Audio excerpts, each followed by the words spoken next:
Welcome to lesson 6.2, which is all about bond energy. Remember in 6.1 we talked about how chemical bonds really was a force or an energy holding two atoms together. So in this lesson we're going to talk a little bit more about that energy and what it is. So you can see here, well let's define and then we'll go up to our pictures. So we'll start at the bottom and work our way up. So what is happening in a chemical reaction is basically you have bonds that are broken and new bonds that are formed.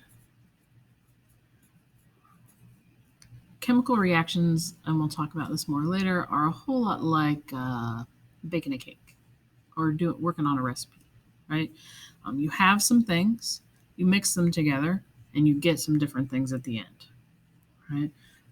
The way that works is bonds are broken and new bonds are formed. So the elements, the molecules that you had to start with, basically get rearranged into new, different molecules.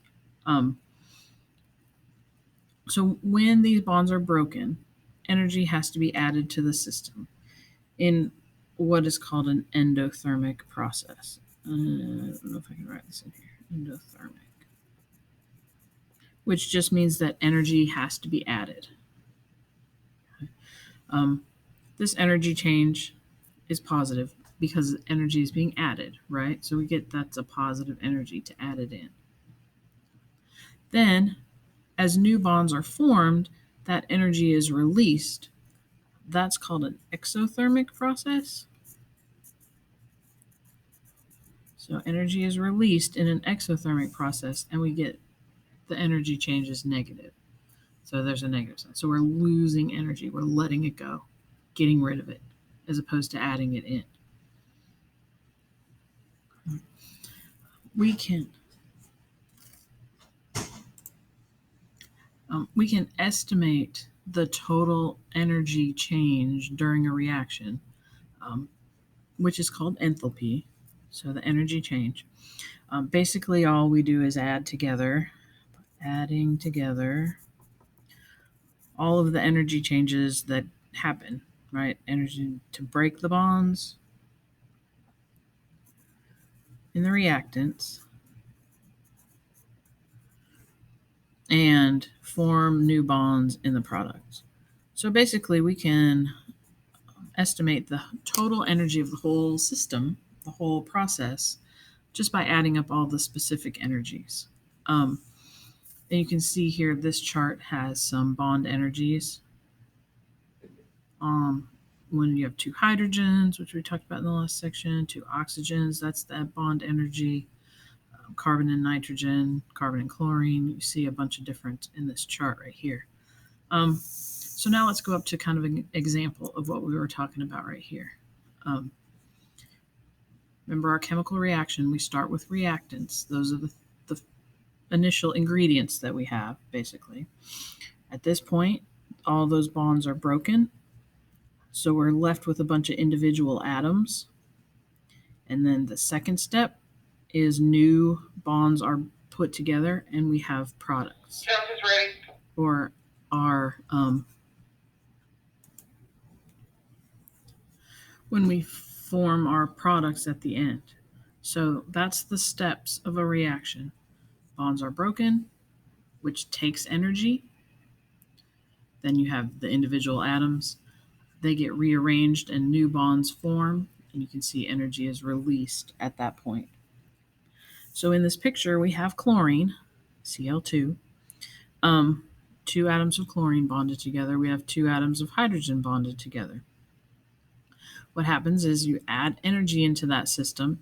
It takes 432 kilojoules per mole to break the hydrogen bond, 239 to break the chlorine bond.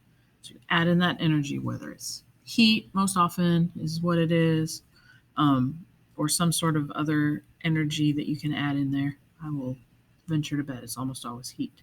And then you have the individual atoms, chlorine, hydrogen, and then what happens is new bonds are formed. So The hydrogen will bond with the chlorine in each case, and you have HCl, which is hydrochloric acid, just for general FYI.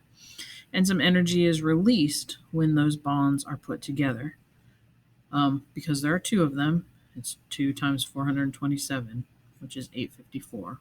Remember, it's negative because it's being released. And if you want to know where all these numbers come from, they come from right here. The hydrogen-hydrogen bond was 432. The chlorine-chlorine bond, can't find it, 239. 239. A hydrogen-chlorine bond, 427.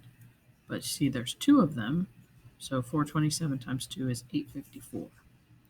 So it took this much energy to break the bonds, and then this much energy was released once the new bonds were formed. So you can see here the total energy of the reaction.